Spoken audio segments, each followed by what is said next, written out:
Finding Nemo is not the heartwarming tale of a clownfish searching for his lost son. It only pretends to be. Under the surface, it's something much darker, a psychological breakdown, a symbolic journey through grief, and a desperate search not for a child, but for meaning in a meaningless tragedy. This theory hinges on one overlooked detail that changes everything.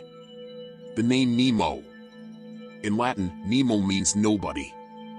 And once you know that, the title of the movie transforms completely. Finding Nemo becomes Finding Nobody.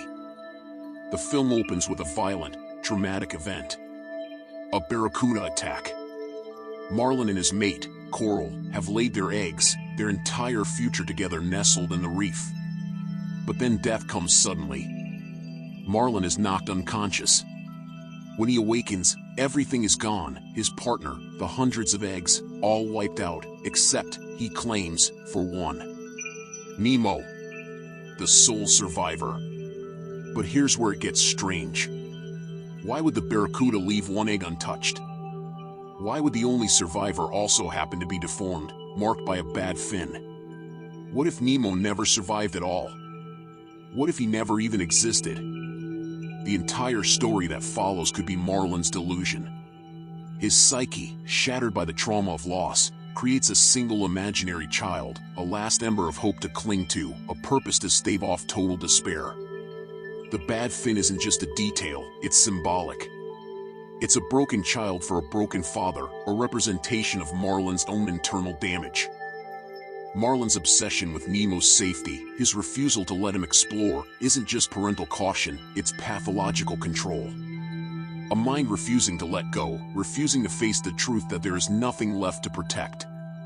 There is no Nemo. There is only the idea of Nemo. A phantom.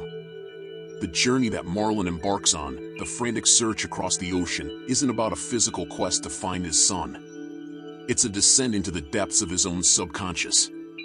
The ocean becomes a metaphor for the mind, vast, mysterious, and teeming with threats, confusion, and fleeting moments of beauty. Every creature he encounters is a reflection of his internal struggle. Dory, for instance, suffers from short-term memory loss. She represents denial, the comforting forgetfulness that lets you avoid trauma. She's light, optimistic, and always moving forward, even when she forgets why. She's the opposite of Marlin, who clings to the past, to pain, and to control. The sharks are not just comic relief, they embody suppression. Fish are friends, not food is more than a gimmick, it's the denial of base instincts, the repression of violence and grief. When Marlin and Dory pass through a field of jellyfish, they are stung again and again, painful, shocking, but necessary. The jellyfish symbolize the inescapable agony of memory, the flashes of trauma that pierce even the most determined escape. The turtles, carefree and go with the flow, represent dissociation, the numbing of emotion and surrender to the currents of life without resistance. Even the aquarium in the dentist's office, where Nemo is supposedly trapped, fits the pattern.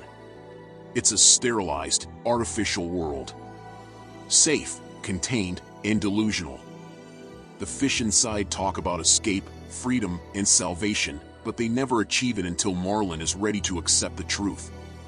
The tank is a padded cell for the mind, a place where the delusion of control is kept alive. It's the final barrier Marlin has to break through before he can come to terms with reality. And then, after everything, Marlin finds Nemo. But maybe this reunion isn't literal. Maybe it's symbolic.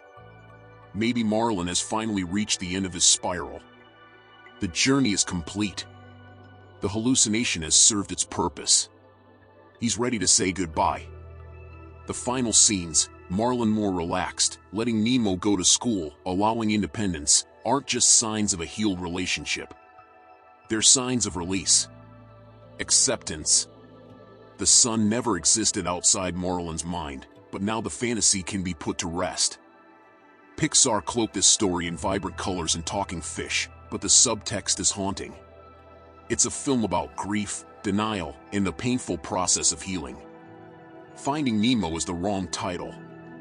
It should have been Losing Everything. Because Nemo, meaning nobody, was never there to be found. He was always just a name. An illusion.